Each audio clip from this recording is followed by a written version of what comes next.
Hi అండి. మీకు బాగా ఆకలేస్తుందా? ఏదైనా టేస్ట్గా తినాలనిపిస్తుందా? అయితే మీకు ఒక మంచి రెసిపీ, సూపర్ టేస్టీ రెసిపీ చూపిస్తారండి. అన్నం వండుకోలేము, కూర వండుకోలేము, ఇలాగ అన్నీ చేయాలనుకుని బద్ధకంగా ఉంది కానీ ఆకలేస్తుంది అనుకున్న వాళ్ళకి రూపాయే సూపర్ టేస్టీ సాంబార్ రైస్ ఇప్పుడు మీకోసం ఏ విధంగా చేయాలో చూపిస్తున్నాను. మొత్తం చివరి వరకు వీడియో చూడండి, మిస్ కావద్దు. సో ఏ విధంగా చేయాలో మీకు ఇప్పుడు నేను వీడియో చూపిస్తున్నాను, చూడండి. ముందుగా మనం కుక్కర్ గిన్నె స్టవ్ మీద పెట్టుకుని అందులో ఆయిల్ వేసి, అలాగే క్యారెట్ ముక్కలు,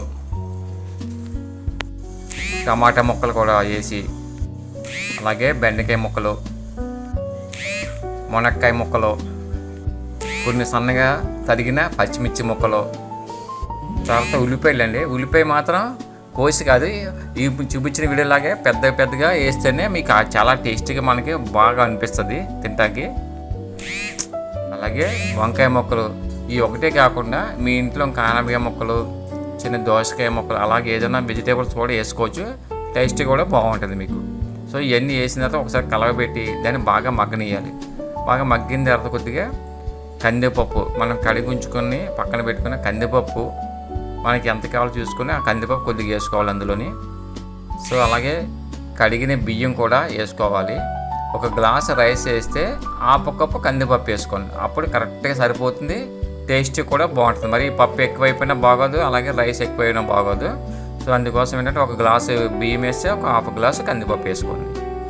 సో అలాగే వేసుకుని మొత్తం అంతా కదిపేసండి, గరిటెతోటి మొత్తం కలపండి. కలిపిన తర్వాత అందులోని సాల్ట్ వేసుకోండి. దాని తర్వాత అలాగే పసుపు కూడా వేసుకోవాలి, తర్వాత కారం వేసుకోవాలి. వేసుకుని ఈ మూడు వేసిన తర్వాత గరిటెతోటి శుభ్రంగా కలపండి, కిందకి మీదికి కలిపిన తర్వాత దాని తర్వాత చింతపండు రసం అండి. చింతపండు రసం ఏంటంటే మనకి ఎంత కావాలో చూసుకోవాలి. కొద్దిమంది పుల్లగా కావాలనుకుంటారు, కొద్ది నార్మల్గా కావాలనుకుంటారు. నార్మల్గా కావాల్సినప్పుడు ఒక చింతపండు, ఒక నిమ్మకాయ చింతపండు తీసుకుని ఒక గ్లాస్ నీళ్ళు అందులో కలిపేసి వేసుకోవచ్చు. అలాగే కొద్దిమంది పులుపు కన్నా కొద్దిగా ఎక్కువ తీసుకుని చింతపండు రసం కొద్దిగా ఎక్కువ వేసుకోవాలి. సో వేసుకుని కదపండి, గరిటెతో కలిపేసి కొద్దిగా సేపు లైట్గా ఉడికిన తర్వాత మనం ఇప్పుడే నీళ్ళు వేసుకోవాలి. నీళ్ళు ఎలాగంటే ఆల్రెడీ మనం చింతపండు వాటర్ ఒక గ్లాస్ వేసి ఉంటాం కాబట్టి ఇప్పుడు గ్లాసు బియ్యానికి 3 గ్లాసులు నీళ్ళు వేసుకోండి. వేసుకున్న తర్వాత మనం ఎక్కువ నీళ్ళు వేస్తే మళ్ళీ పాడవుతుంది. అందుకోసం మనం ఏంటంటే 3 గ్లాసులు వేసుకుని ఒక గ్లాసు బియ్యానికి ఉడకనియ్యాలి బాగా కుక్కర్ పెట్టేసి. ఉడికిన తర్వాత మనం ఆ కుక్కర్ మూత తీసిన చూసుకుని అది ఎంత వరకు ఉన్నది, గట్టిగా ఉందో మెత్తగా ఉందో చూసుకొని మనకి ఎంత వాటర్ కావాలో మళ్ళీ దాని తర్వాత మనం అంత వాటర్ వేసుకోవాలి. 3 విజిల్స్ వస్తే మీకు సరిపోతుంది. ఇప్పుడు చూసారుగా ఈ విధంగా కలుపుకొని ఉడికిన తర్వాత ఇప్పుడు ఏమిటి మనకి చూడడానికి కొద్దిగా గట్టిగా ఉంది. సో మనకి ఇప్పుడు తర్వాత నీళ్ళు కావాలంటే ఎంత నీళ్ళు కావాలి, కొద్దిమంది బాగా పలచగా తింటారు, కొద్దిమంది కొద్దిగా గట్టిగా తింటారు. ఆ నీళ్ళు కూడా ఎప్పుడంటే నేను చెప్తాను అప్పుడు వేసుకోవాలి.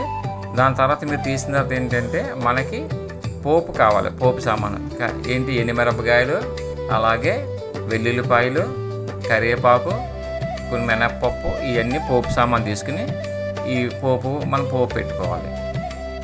ఈ పోపుని అంతా తీసుకొని మనకి ఆల్రెడీ కుక్కలు ఉడికింది ఉంది కదా, ఆ ఉడికిన దాంట్లో ఈ యొక్క పోపు దినుసులన్నీ వేసేసి, అలాగే ఇందులో సాంబార్ పొడి వేసుకోవాలి.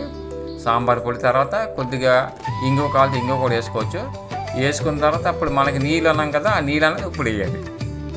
ఆ నీళ్ళు ఇప్పుడు వేసి ఆ వాటర్ వేసి కలిపేటప్పుడు ఒక్కసారి మనకు ఉప్పు కారం సరిపోదామని చూసుకోవాలి. ఒకవేళ మీకు సరిపోవట్లేదు అనుకుంటే ఆ నీళ్ళు వేసేటప్పుడే ఆ కొద్దిగా కారం, కొద్దిగా సాల్ట్ కూడా వేసి కలిపేసుకొని కొద్దిగా సేపు ఉడికిందంటే చాలా టేస్టీగా ఉంటుంది. ఓకే అండి, మొత్తం కలుపుకుని దాన్ని మళ్ళీ ఉడకనియ్యాలి. ఇలా బాగా ఉడికిన తర్వాత మనం కొత్తిమీర కూడా పైన వేసుకోవచ్చు, రుచికరంగా ఉంటుంది. అలాగే ఈ సాంబార్ రైస్ ఉడికిన తర్వాత తినేటప్పుడు ఎవరికి నచ్చదు, కొద్దిమంది ఏంటంటే నెయ్యి ఎక్కువ వేసుకుంటారు, కొద్దిమంది నెయ్యి వాడరు. ఈ యొక్క సాంబార్ రైస్లో నెయ్యి వేసుకుని తింటే చాలా అద్భుతమైన టేస్టీగా ఉంటుంది, రుచిగా ఉంటుంది.